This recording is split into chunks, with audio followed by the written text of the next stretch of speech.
What's up, guys? Average Kiwi Guy here. Hope you guys are all good. So I woke up this morning and I see we got a new Rebels trailer. For the Disney Channel Rebels. It's one of the few cartoon series that I watch anymore. It's very good. So I thought we'd do a little bit of a spoilery sort of discussion about it, you know? So spoilers to anyone who hasn't watched the series at all. If you haven't, and you're a bit of a Star Wars fan, I recommend you do. It's actually very good, especially once you hit season 2. Late season 1, season 2 is where it really starts to get going.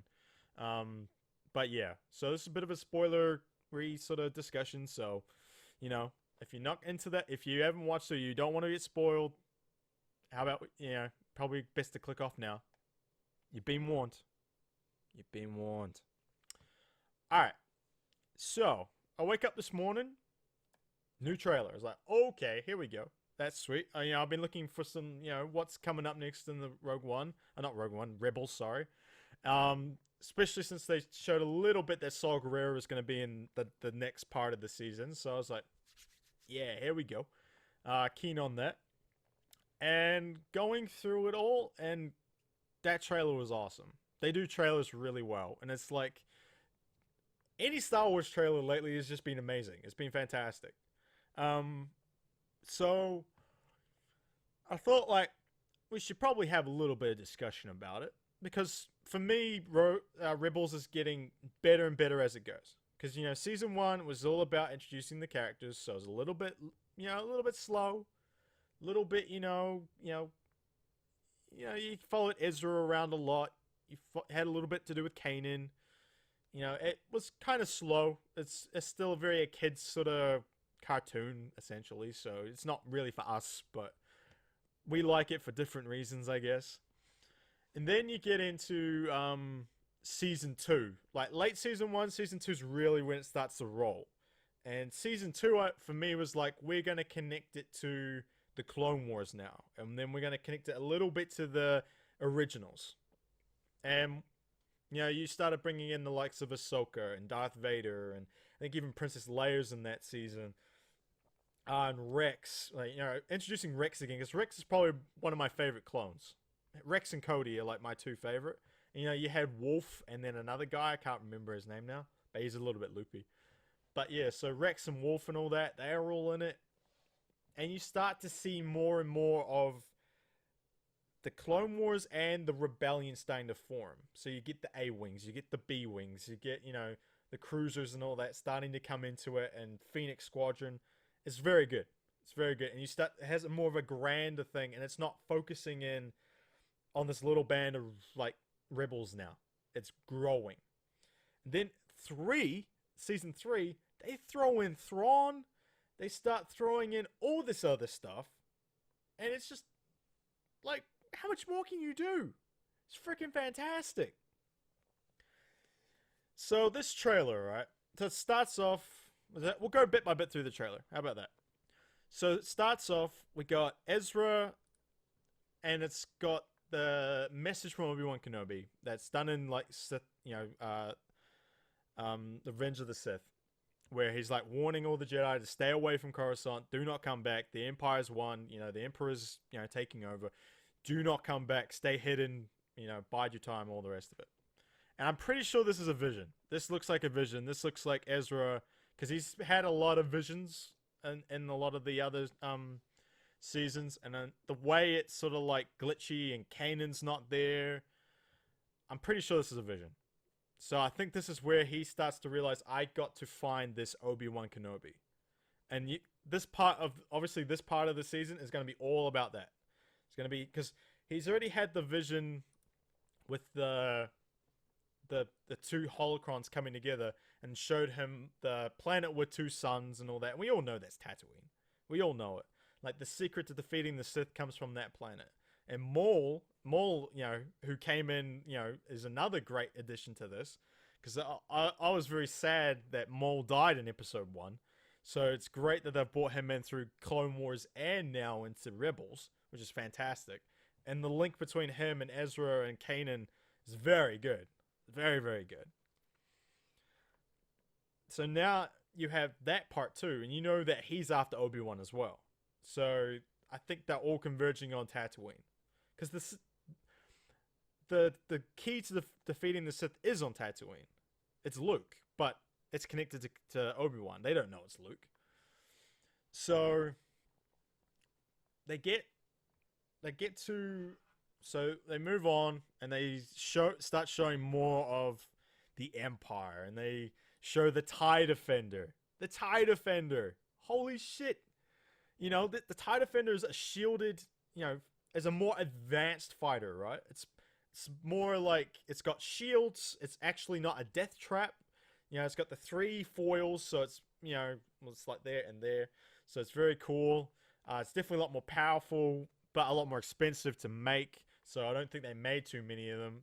And maybe in this, they'll tell us why they aren't so readily available to, you know, all the other, like, you know, why they're not the main fighter anymore, you know, ever.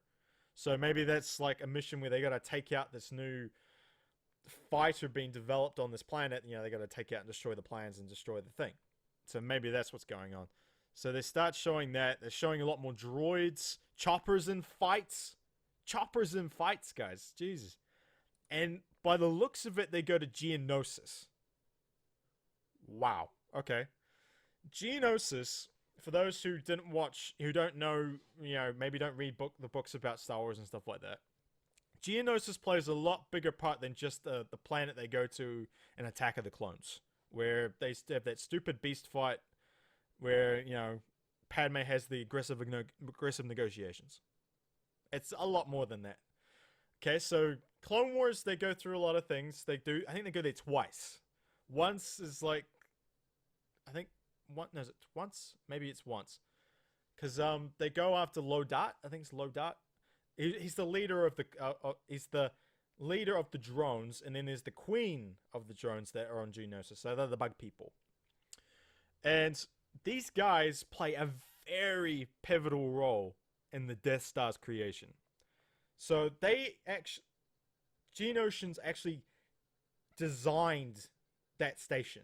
They didn't design the weapon. That's all. That's all Galen Erso and his crystals, and that's all Krennic and all that. They developed that weapon. But the actual structure itself was designed and created by Lodat and the Geonosians. And the thing with the Geonosians is, if they don't have enough work, they kill each other. That's why they have that big Colosseum thing. They just kill each other because there's not enough work to do. They can't be bored, so they just like start killing each other. It's just what happens. So Krennic goes to Lodat and says, "Hey, you guys developed this amazing thing. Like, this is all like Krennic trying to manipulate him. Why don't we work together? You guys need work to do. We'll give you it. We'll give you this big, huge freaking, you know, this big, huge space station to work on. That gives you guys, stops you guys from killing each other. And we get, you know, we get a badass space station for it." So Geonosis plays a huge role. The rings around Geonosis actually have the materials for the Death Star. So by the looks of it, in this trailer, obviously the Death Star's not there. So maybe it's at a point where it could get moved, and it got moved away from Geonosis, from prying eyes and all that. So obviously this is either they're hiding it somehow, or it's not there, or maybe they're changing things. But in the book, in Catalyst, the Death Star is built over Geonosis. That's where it's built. So that's pretty cool. And obviously Saw Gerrera is introduced. And I really do like Saw Gerrera, the way they've done him in this, because he's a perfect mixture of, just from what I've seen, I don't know him exactly, but just from what little bits I've heard in this trailer, the original Saw Gerrera from Clone Wars is, you know, he's young, he's got that sort of voice to him, the very confident voice. And then you've got the crazy sounding Forrest Whitaker version in Rogue One. And I think the way he says a few things in this sounds like a perfect mix between the two. Because this is like, we saw the beginning of his rebellion, and we see the end of his rebellion. Now we're starting to see a little bit of the middle part, which is very cool. Very, very cool. And obviously another big thing is we see Death Troopers. We see Krennic's like guard Death Troopers, and they're under Thrawn's control. I think that looks like Agent Kalos is with him too, who's Fulcrum now, who's with the rebels. Okay, cool. But I reckon he's gonna be dead. Thrawn's gonna figure out who he is, and he's like, "Yeah, you're dead." Thrawn's not stupid. So yeah, so we see more of that. We see droids. We see more droids from the droid army. So that tells me they're on Geonosis, because they obviously had the big workshop there that developed all the that cranked out all those droids for the Clone Wars. So that's obviously where they're going, and they're protecting something there. So you see more of the droidicars and all the rest of it. We see Saw. We see his armor is the start of what you see in Rogue One, which is very cool. It's like, okay, he's not quite at the point where he's lost his legs and he's, sucking down whatever the freaking gas he's got in his tanks. And he's like, definitely got that armor on, which is very cool. So, and then obviously Thrawn's like, I gotta find this Fulcrum. So he's after Kalos. Like I said, Kalos is probably gonna be dead. Kalos goes to see Ezra's old base on Lothal with all his helmets and stuff. So maybe he's trying to see who Ezra's kind of is. Maybe he'll play a bigger role, and who, maybe he has a connection to Ezra. We don't know yet. I kind of like the evolution of Kalos. They've stopped making him just this lackey, and they're actually making him a little bit more. And he's developed a relationship with Zeb, and it's more of respect or anything else. So they're like, okay, I'm gonna help you guys now, because I'm starting to see, you guys have a family, you have friendship, and you have all this, and you stick out for each other. I have the Empire, which is like, okay, fine. That they don't give a shit about me. As long as I do my job, they don't mind. But if I ever need them, they ain't gonna be there for me. So yeah, so it's good to see Kalos growing.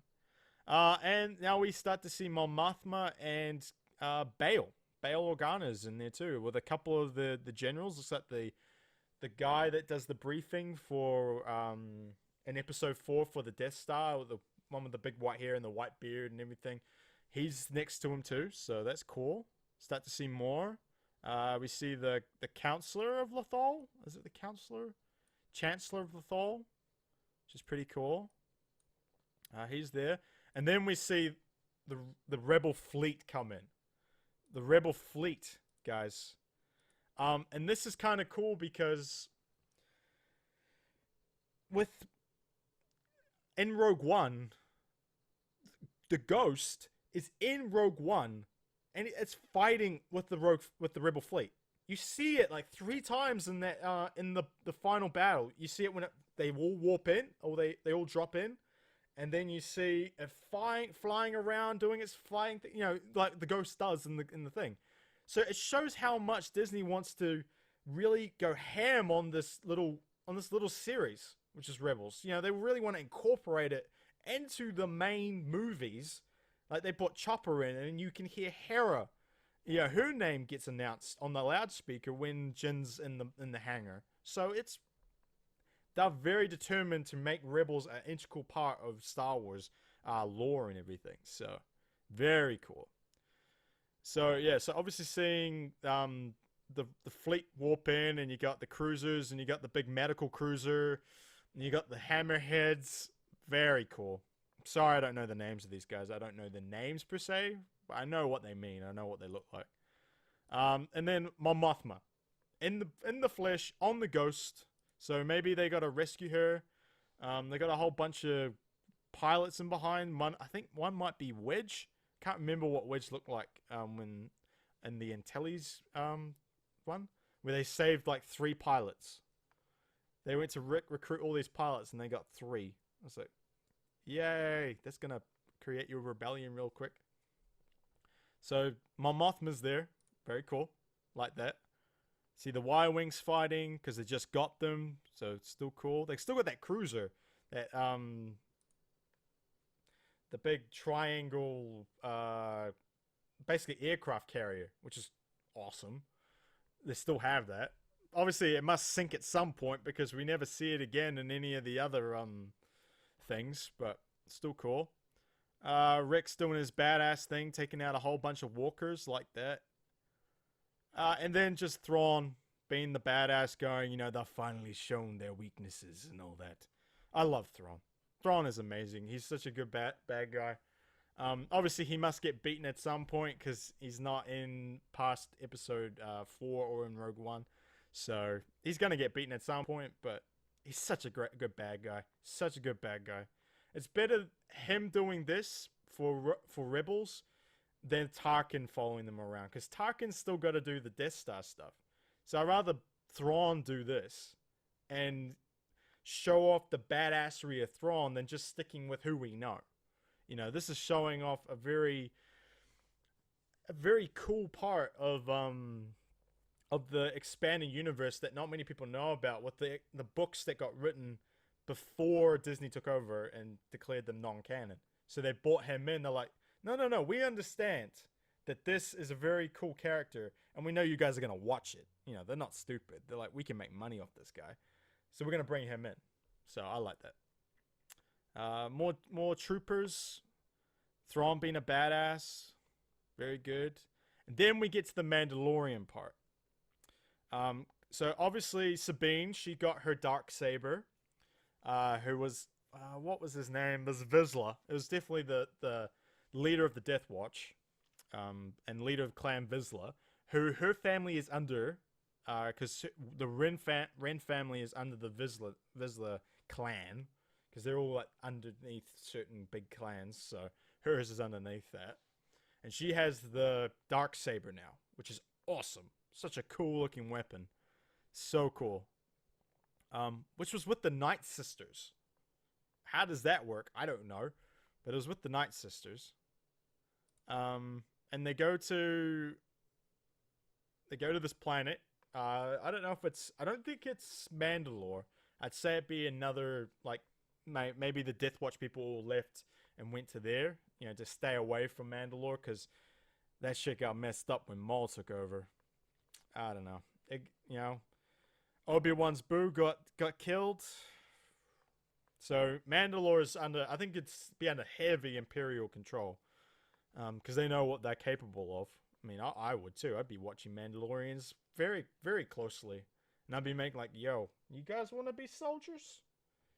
You want to be soldiers? So she goes to this planet. I think she's looking for a mother, which is pretty cool. We haven't seen Sabine's mother yet. She's got Darksaber. She's like, yo, I'm in control now. I'm the captain now. And then the Mandalorian guy that they've got captured, he's like, yo, you could tell the Mandalorians to follow the rebels. I'm like, yo, Mandalorians and rebels? Oh, damn. They'd actually have soldiers. Real soldiers that could do stuff. Not the guys with the cone heads. They're actual soldiers. And then Kanan's like training her, like doing some saber techniques and stuff, which is very cool.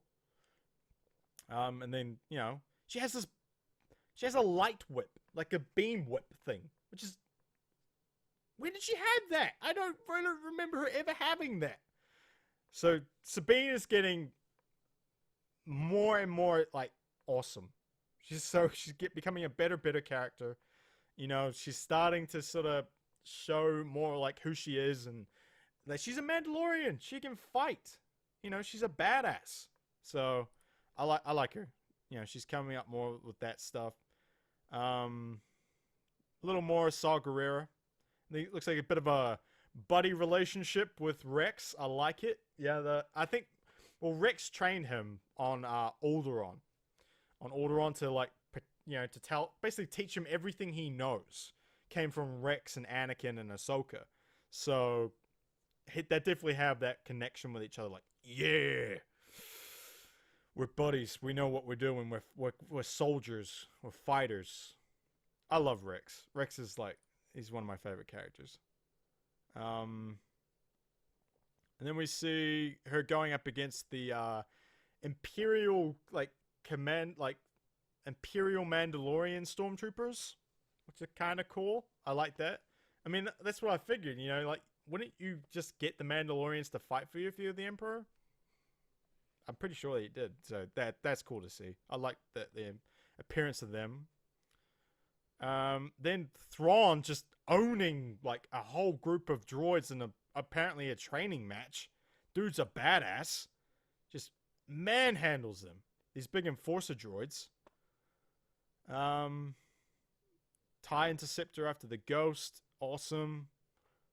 Loving that. Zip. Chopper fighting. Shooting things. Yes. Chopper's badass. Love him. Another cool droid to add to the Star Wars universe. And still alive in Rogue One. And then obviously they have Sabine fighting on a frozen lake against the Imperial. I still can't remember his name.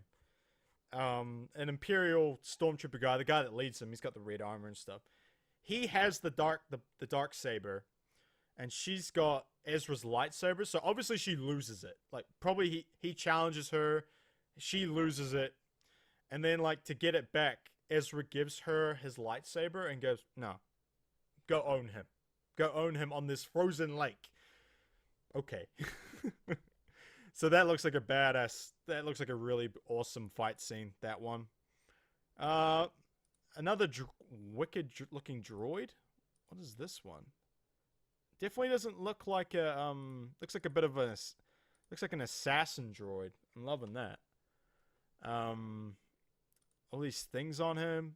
Very cool. Yeah, just more space battles. A lot of space battles with a lot of like rebel ships and everything. And then Ezra outside with his lightsaber deflecting laser bolts and shooting things. Like what looks like he was on top of a Star Destroyer. What else? What else? Then Zeb and Sabine surrounded by a whole bunch of droid decals on Geonosis. Very cool. And yeah, and then obviously the big scene. The big scene, the one that everyone's gone nuts over. Old Obi-Wan. Old Obi-Wan. Oh. And the voice.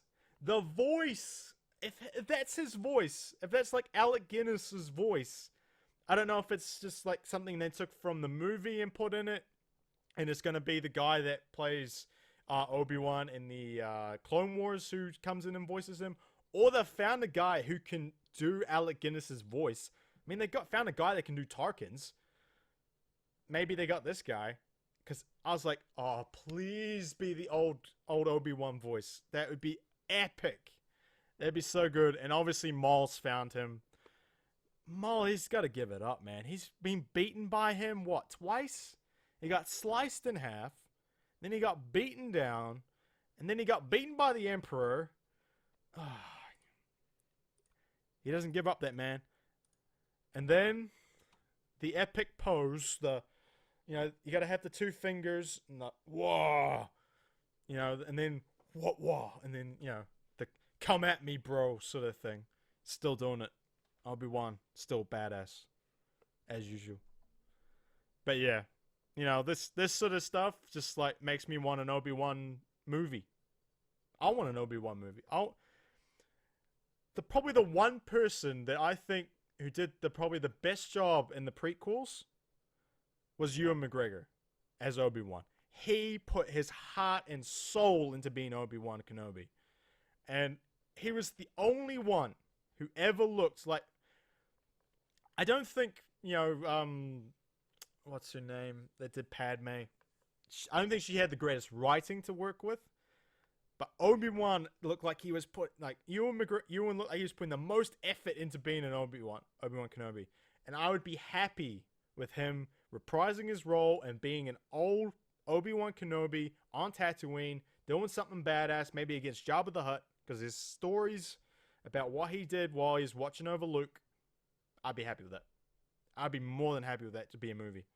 That'd be so good. Just to flare out Obi-Wan's story a little bit more. He wasn't just the dude that lost his master, then freaking effed up and lost Anakin. Taught Anakin, and Anakin became Darth Vader. He's got a little bit more to him. And then just got cut down on episode 4. So there's a little bit more to him, and hopefully through these Rebels episodes, we're going to see a lot more of that, and hopefully we'll get a movie at some point. But yeah, and that was it. Star Wars Rebels. Badass looking trailer. So definitely they're delving a lot more into the lore.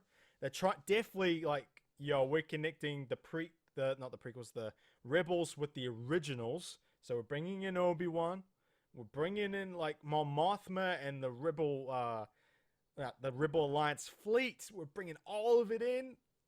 Oh, it looks so good. It looks so good. I'm loving it. You know, it's a shame these episodes are only like 25 minutes. 25 minutes. So they suffer a little bit there because they got to get everything going quickly. So you don't get much explanation. It is still it's still a kids show. It's still a kids show, but us adults, we like it. We might say no, we don't, but we like it. But yeah, I'm looking forward to Sunday when I think it's Sunday comes out here. So looking forward to that. Very excited. Rebels is just another good thing that Disney's done. When I saw it for the first time, I was like, didn't we learn a little bit with Clone Wars about, animated? Didn't we learn a little bit? But nah, they've done a good job.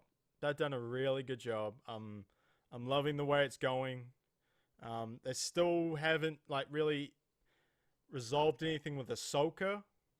We think she might be dead, but she might not be. You never know. You never know with Star Wars characters. They come back from... I mean, look at Luke Skywalker's lightsaber from Episode 5. That somehow ended up in the cantina at Mos Kanata's. And that fell down an infinite, freaking hole that falls through into the sky. That came back somehow. So yeah, Ahsoka might be still out there. There's a lot of stuff still ticking around. Obviously, they're going to reference Rogue One a lot now. So maybe they'll throw in, maybe they'll run into, a new Imperial office, spy called Cassian Andor. Maybe they find a droid named K2. It could be a lot of stuff like that. I don't mind. I really don't mind. I think it's great. I love seeing that stuff. I love picking it out and seeing it. It's what I do. It's what I love. Rebels doing a real good job. Loving it. It's good to see Obi-Wan. It's great to see Obi-Wan, actually. And I'm finding they're doing kind of what Clone Wars did a little bit, where they're not so focused on the main guys anymore. They're starting to widen it a little bit. You're getting the odd story about Sabine. You're getting the odd story about Kanan, and the odd story about Hera. I like a little bit more about Hera. I thought Hera would be kind of cool to see a little bit more about. But they're delving more outside of that, and even outside the crew itself. They're going into more of the rebel guys too. There's Wedge has had an episode, and the commander, I can't remember his name, but he had an episode with his nephew, Iron Squadron or something. So that's cool. So yeah, so they're not focusing on Ezra so much, which I enjoy. I think that's good. I think it'd be a bad thing to keep focusing on Ezra too much. But yeah, so that's sort of breaking down the trailer a little bit, telling me what I'm excited about and what I'm looking forward to, and maybe a little bit of what's kind of going on, and the importance of some of the places they're going to. So that's awesome to see. But yeah, thank you guys for watching. I appreciate it. Hit that subscribe, hit the likes, hit the dislikes, do all that sweet stuff. Do whatever you like. I'm AverageKiwiGuy. I'm a streamer, so check me out at twitch.tv/AverageKiwiGuy07. Stream all the games, all the stuff, really, whatever takes my fancy. So head over there, click those follow button. That way you guys will know when I go live. Check me out on Twitter too, at AverageKiwiGuy there. That's where I post when I'm streaming, when I'm doing stuff, when I post the videos, all that sweet stuff. Also, check me out on Instagram too. That's where I do the odd photo if you want. If you're into that stuff. But yeah. So thank you guys for watching. Hope you guys are having a good day, good night, wherever in the world. And I'll catch you next time. Peace.